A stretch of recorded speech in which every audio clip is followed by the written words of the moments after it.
स्वागत करुछि। आम ओडिशार जाजपुर जिल्लार मध्य भागरे माँ बिरजांक प्रसिद्ध मंदिर रहिछि। एही मंदिरटी बैतरणी नदी कूଳରେ अवस्थित।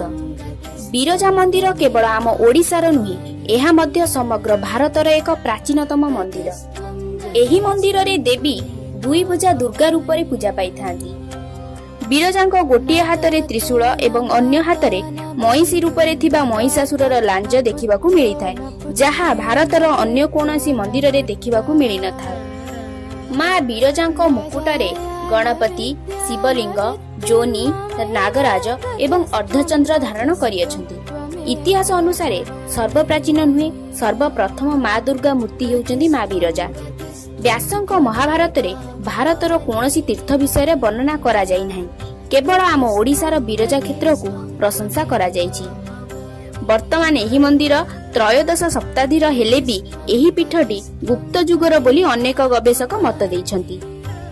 आश्विन शुक्ल प्रतिपद दिन रथ प्रतिष्ठा पर्व अनुष्ठित हुए। महापार्वण रे मां को सुसज्जित रथरे परिक्रमण करा जाए।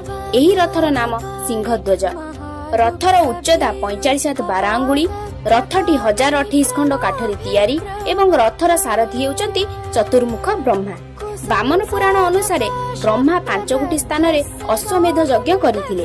सेथि मध्यरु उत्तर वेदी कुरुक्षेत्र हरियाणा, पश्चिम वेदी पुष्कर राजस्थान, दक्षिण वेदी बिरजा मंडल उत्कल बा ओडिशा, पूर्व वेदी गया बिहार, मध्य बा अंतर्वेदी प्रयाग आलाबाद ठारे अवस्थित। ब्रह्मा और अन्यान्य देवादेवी दक्षिण वेदी बिरजा मंडल रे यज्ञ करुथिबा समय रे सेही यज्ञर नियारु महाशक्ति विग्रह धरी बाहरी थिले। सेही विग्रह को स्थापना करी स्वयं ब्रह्मा माँ बिरजांक नामकरण करिसथि।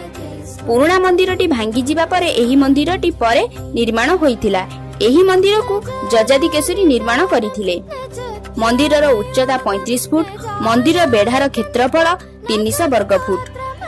बिरजा क्षेत्रर अन्य नाम हेउची नाभिगया क्षेत्र। शास्त्र अनुसारे दक्षଙ୍କ यज्ञ सती आत्माहुति देला परे महादेव सतीଙ୍କ देह को कांधरे धारण करी तांडवरे रूपांतरित हेले। सेतेबेले सारा पृथ्वी प्रकंपित हेला। शिवंकर क्रोध को शांत करिबा पई भगवान विष्णु माँ सतीଙ୍କ शरीर को सुदर्शन चक्र रे खंड विखंडित करिदेले। सतीଙ୍କ शरीरर नाभि मंडल आसी एही बिरजा क्षेत्र रे पड़ितिला। तेणु एहा नाभिगया नाम रे लोकमुखरे प्रचलित। एमिति लोक कुहंती भगवान विष्णु गयासुर को बद्ध करि सारिबा परे तांको नाभि आसी ए स्थान रे पड़िथिला। तेणु ए क्षेत्रर नाम नाभिगया क्षेत्र होईछि।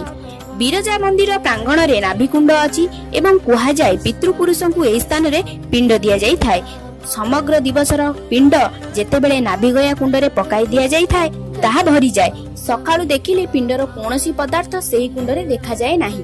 कुहा जाय गुप्त गंगा सेही कुंडर तळे प्रवाहित हुअंती एवं समग्र पिंड को ग्रहण करि नियंती। फ्रेंड्स, एहा थिला बिरजा क्षेत्रर अजଣା कथा। जदि आपनकु एही भिडियोटी भल लागिला लाइक करंतु, कमेंट करंतु, शेयर करंतु। आहुरी भल भल भिडियो पई हम चैनल को सब्सक्राइब करंतु। Thanks for watching.